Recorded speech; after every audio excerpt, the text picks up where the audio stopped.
All right, everyone, here we go with the notes for Chapter 12, talking about information radio programming, in particular, talking about various news and talk formats. The most successful news, talk, sports programmers require their air talents to remain focused on the entertainment value of their presentations. Now, the formats, by and large, are designed to inform the public about various things within their realm, whether it's news or sporting events or any other sort of topic that the station revolves around. But it has to have a certain amount of entertainment value in a way that it is attractive for people to listen to, and it draws people into listening to the station. So it's not just about the content in and of itself. It's not just about what is said, but it's about how that content is delivered, how that content is said. Both information stations and popular music stations play the hits. It's something they have in common with each other. What does that mean, though, especially for a news or talk station? In information radio, playing the hits means discussing the hot topics and the news that the audience really wants to hear. That's why there are different variations of news and talk and information stations, whether it's conservative talk, liberal talk, all news, providing various types of information. What kind of news is covered on those stations? You also have financial talk, sports talk, and the list goes on and on and on. Information station programmers refer to publications like Talkers Magazine, which offers a week in review feature listing the top 10 people, the issues, the topics being discussed on information stations across the country. So just as you would look up to see what albums are selling, what songs people are talking about, there's also several different sources of information in the trades that talk about the current issues that are being talked about and what listeners want to learn more about. Now, the popularity of information formats can be looked at this way, and these numbers are updated from the ones that are in your textbook. As of 1999, there are 4,669 information-based radio stations in the United States, out of which they break down this way. There are just shy of 2,000 news and talk stations, and this is the most popular format in the country in terms of number of stations, except for country. Country beats it out by a couple hundred. News and talk, the number 2 most popular format in the country. Religion stations revolving around teaching and talk as opposed to religious music also has a good number of stations, little bit less than news and talk. And then at a distant third would be sports talk programming. In 2019, news and talk was the second most popular format among adults 18 and older, making up 12.2% of the audience share. That is about 1 in 8 listeners. The only format that beats it in terms of number of listeners, again, country music. Large portions of those listening to information programming are in the demographic segments desirable to many advertisers. Part of the reason for that, advertisers believe their commercials are more effective in information formats because listeners are more engaged with the content, and it makes it more likely that they will actually pay attention to the messages being delivered in advertisements. So the thing here is that because of a couple of things. Number one, the content that's being talked about. And also the structure of how the commercials are placed within an hour. And the fact that commercials many times on these stations are seen as added informational value because of the kinds of products that they sell. And the things that they try to inform the public about within those commercials. They actually make commercials a little more desirable to listen to in these types of formats. And especially where you have a format in which the content is leaning towards a particular type of persuasion. Say if you're listening to a conservative talk station, a liberal talk station, a station with religious content, those sorts of things. People tend to see the advertisers as those that support the same sorts of content that the listener himself, herself supports. So they're more open to learning about those companies and perhaps patronizing those businesses. So in that aspect, the commercial advertisements on these stations tend to have a stronger impact on listeners with the reach that is being gained. Identifiable personalities. Talk is almost always live and delivered by identifiable personalities. Think about the way that a talk show is formatted, especially if it's a talk show that is revolving around listener calls.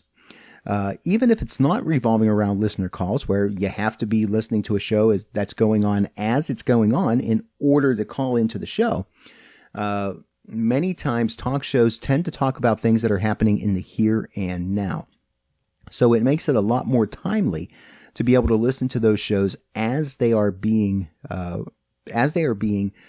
performed in a live sort of setting, as opposed to listening on a tape delay, even if it's just later on in that particular day, but definitely several days after the show has been recorded.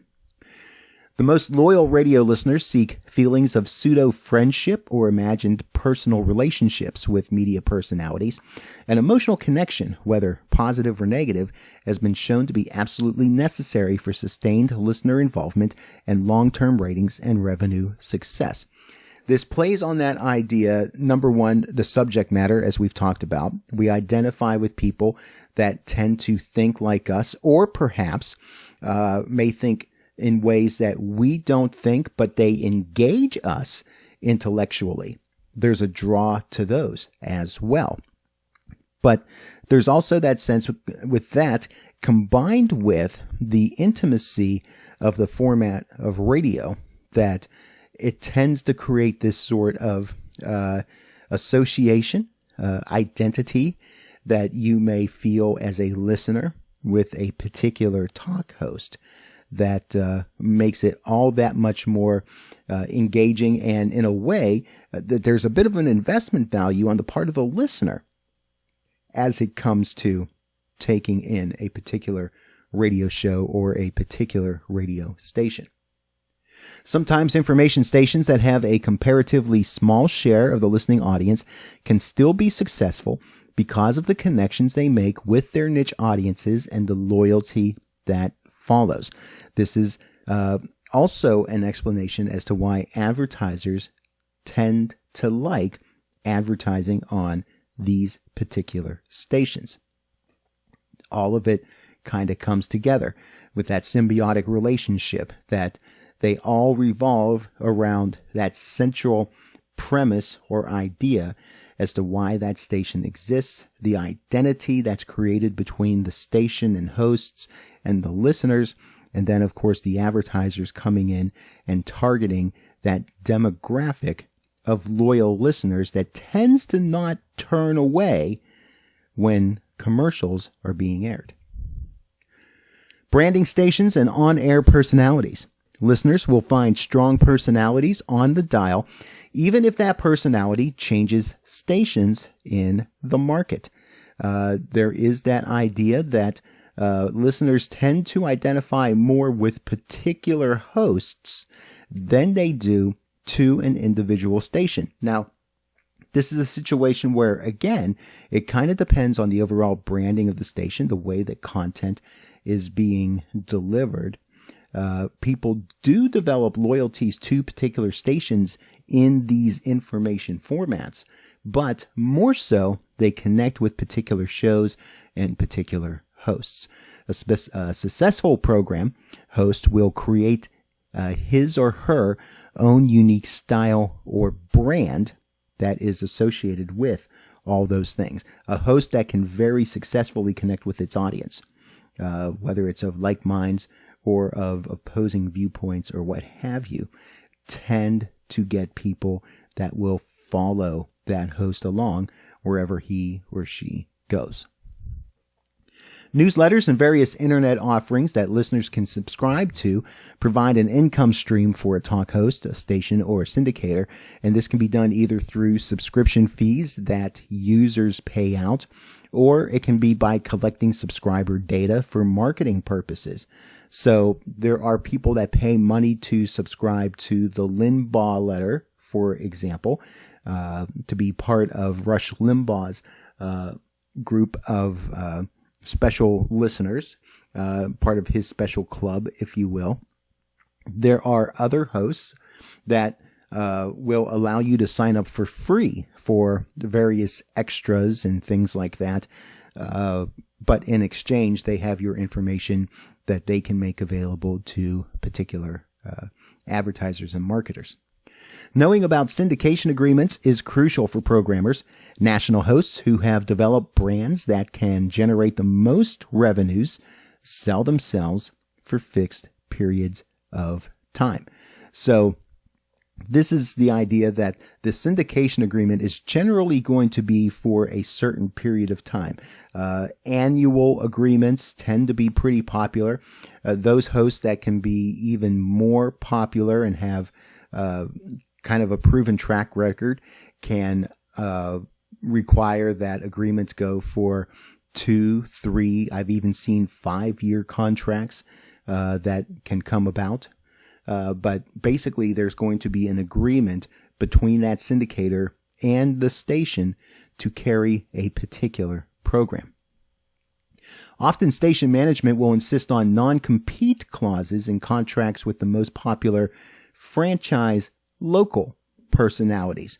This is something that has been kind of an issue within the industry over the past 20 years in particular. It's something that station management and talent and the unions have really gone back and forth over quite a bit. So what does a non-compete clause do? The clause prevents local personalities from leaving one station and going to another in the same market without a lot of time being passed in between.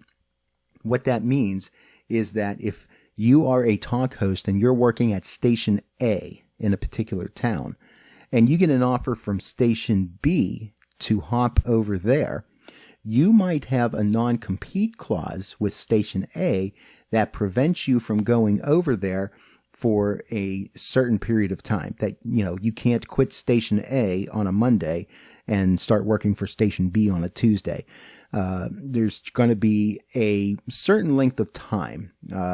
I've seen anywhere from 90 days to 2 years where a non-compete clause could be in effect. The logic behind the clause is that having non-competes in place will prevent personalities from bringing their station's strategic secrets along with their loyal listeners over to a competitor. Honestly, it has more to do with station secrets and proprietary information because, again, we're in the business of making money, and if you tell the competition that certain policies that a station has, the way that it strategizes in certain things, a station and its management and its ownership can see that as detrimental. There is also the fact that, especially when we're talking about well-known personalities, there is the stigma of a station that loses a popular personality to somebody else, and it can hurt the reputation in the public eye.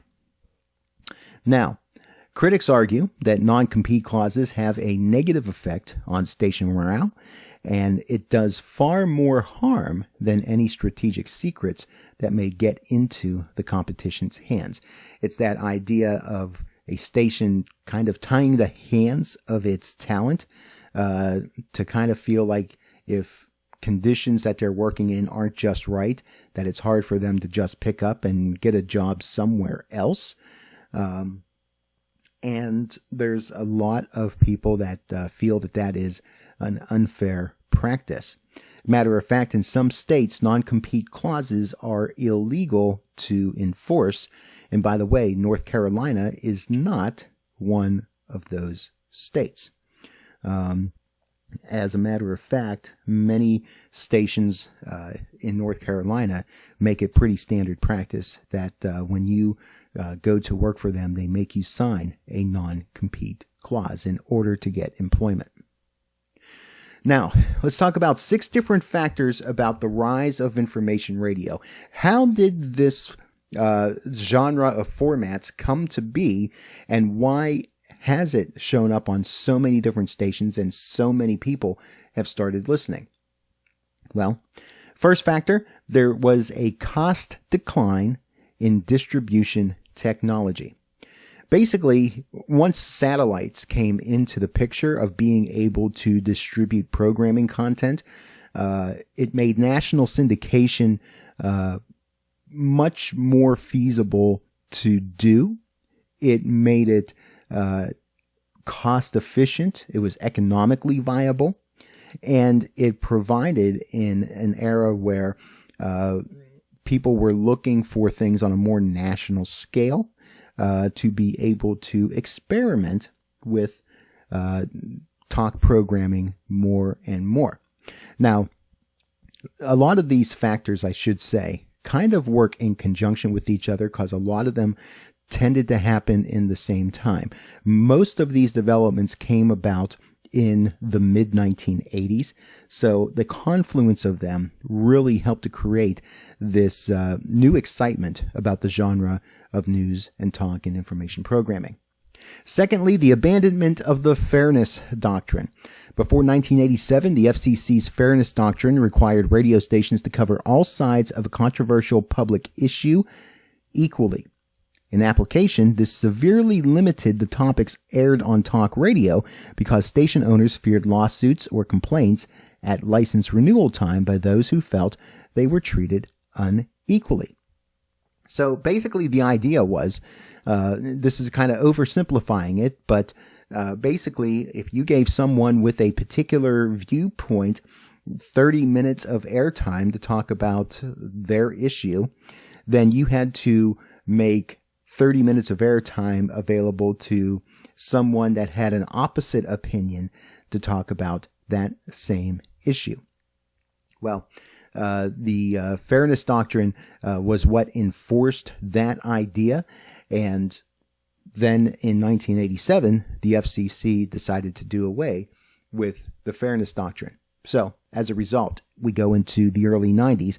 Radio talk hosts had more freedom than ever before to advocate one view of a controversial issue and ridicule opposing points of view.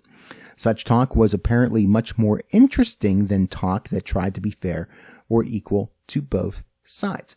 And you can kind of see where they're coming from with that, because when somebody talks and they're very passionate about something, they feel strongly about a particular issue, that passion comes out, and that in and of itself creates more intriguing content to listen to than someone that is trying to equally balance both sides of a particular issue. So talk in and of itself became much more engaging because of the allowance of being able to lean more towards one position than another. The FCC ultimately decided to rely on the marketplace to provide fairness. So, in theory, if one station took one side of an issue, other stations in the market would program opposing views to attract that dissatisfied audience. Then overall fairness would be found not so much on one particular station, but it would happen across the dial. So radio station A would highlight those that talked about opinion A, while radio station B would focus on the people that are talking and sharing opinion B. That was kind of the idea of what they thought would happen. And in some ways, that is what happened. However, what we see is that by the turn of the millennium, talk radio becomes a haven for conservative talk hosts. There was very little in the way of liberal talk that was happening in any sort of successful sort of way. Now, there was an experiment starting in 2004 with a network called Air America. They tried to create syndicated liberal radio, but from a financial standpoint, it really did not do very well. It went bankrupt in 2006. There was a buyer that tried to revive it in 2007, but then it wound up folding up altogether in 2010. However, certain talk hosts that were a part of Air America have made it and done very well, either continuing on with another syndicator or moving from radio to television. So there is a still not near as successful as conservative talk hosts, but there's a good representation of liberal voices that are out there as well in the commercial talk world. Now, as we continue on, the 6 factors that brought up the rise of information radio. We talked about satellite delivery, making it more cost effective. We talked about the fall of the fairness doctrine. Thirdly, embracing formerly taboo topics. Several societal and cultural events in the 90s appeared to give broadcasters the public's permission to stretch the limits of what is considered acceptable on radio. And in doing that, you wound up getting a lot of content on the air that, by and large, was in the minds of some rather poor taste, and in the minds of others was just the kind of content that they were looking for. And as a result of some of the things that came out over the air, including certain things from Howard Stern, certain things from Opie Anthony, with one of their challenges they did on the air. Also, the infamous malfunction of the wardrobe is what I'm trying to say. Wardrobe malfunction from the Super Bowl. All those things kind of come together, and the FCC began to strengthen its public stance against indecency. And then, as a result of that, many shock jock personalities have chosen to move to satellite radio or to the internet, therefore being able to avoid the FCC's restrictions, and they can share the content in whatever way they feel fit and say it the way they want to say it and entertain their audiences off of the terrestrial airwaves. Fourthly, the migration to FM. Now, this kind of happens in 2 stages here. And the first stage, this is the one that the book primarily talks about, is that as FM started becoming more popular and people recognized the cleaner quality of the signal that you can get with an FM band, many of the music that you used to hear on AM wound up moving to FM. That left AM stations with nothing to do on the air, because if they kept playing music, they weren't going to get a lot of listeners, because listeners were listening to the higher quality FM signals for cleaner music listening ability. So they decided to move more towards spoken word sorts of formats. And since this was all brand new, all of this kind of happening at the same time, and the offerings that were available of various talk hosts, AMs kind of felt like, well, what do we got to lose? Why don't we go ahead and take a risk on this? So AM has become a haven for a lot of news and talk formats and other spoken word sorts of formats. However, we're starting to see another migration now, because a lot of people are choosing to listen to music on forms other than radio, whether it's through services like Spotify and Pandora, or building their own playlists to listen to off their smartphones, even choosing satellite radio. what's happening is that we're now seeing music not getting as high of ratings on FM radio because of all these different offerings. So we're starting to see now a lot of news and talk formats moving to the FM dial. So once again, AM finds itself in a little bit of a situation. So AM stations, they're coping with a listening audience that is aging. They're coping with signals that have technical problems that can make hearing AM stations difficult. A lot of electrical appliances that we use nowadays and the technology that we use, it can wreak havoc on AM signal delivery. However, as of 2020, the FCC began considering an AM revitalization effort that would allow AM stations to go all digital, which would help to improve signal quality on the AM band. Remains to be seen if, 1, the FCC will take that action. 2, if the FCC does take that action, that means that AM stations broadcasting in digital will not be able to be picked up on old analog radios. So you would have to buy a new radio to listen to that digital AM. And thirdly, you have, well, the content. Is there going to be content that people are going to be willing to listen to when it comes to AM radio? Will it bring them back? So a lot of that remains to be seen. The fifth factor in the rise of information radio is mobile phones. Just as the content of talk on radio was becoming more interesting, cell technology emerged to allow easier participation by listeners wherever they were.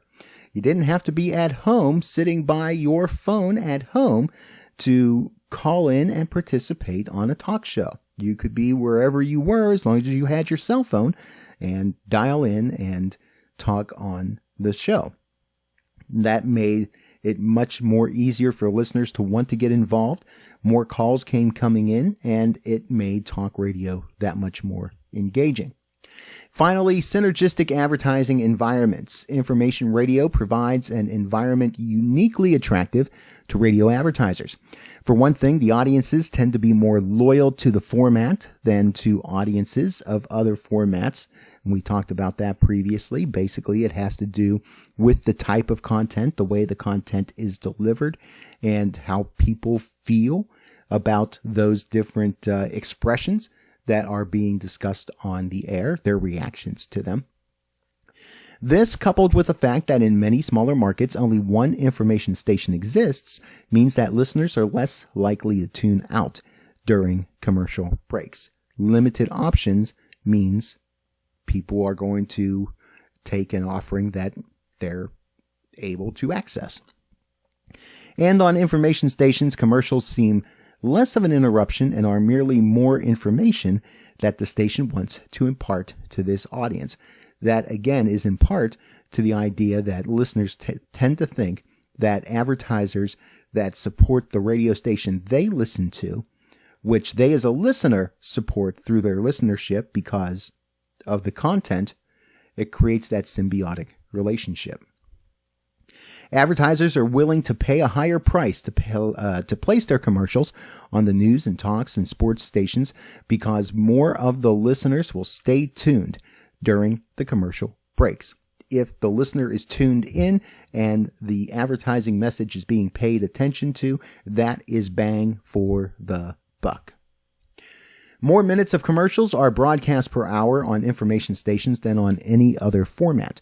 The popularity of the format has brought competition from other sources, hoping to capitalize on the public's desire for information. So it's not that those that listen to talk formats are not annoyed by commercials. There's still that problem just as much as there is with music radio. But it's that kind of idea of, on a certain level, you understand that talk show hosts need to take a break and kind of gather their thoughts, catch their breath. Commercials allow them to do that. The amount of commercials that happen, though, starting to get more and more, besides just the traditional 30-second and 60-second spots that you hear between segments. You have a lot of live announcer copy that is done and endorsements by talk hosts that kind of get sprinkled in within the talk show segments themselves. So you do have this problem where you could be putting in too much of a good thing in quotes, and wind up causing consumer fatigue in hearing too much marketing and too much advertising. So it's something that talk stations and information stations as a whole need to be very wary of. And with that, we're going to take a break. No commercials here, just making you click another link. Check out part B of chapter 12, and we'll continue on with your notes.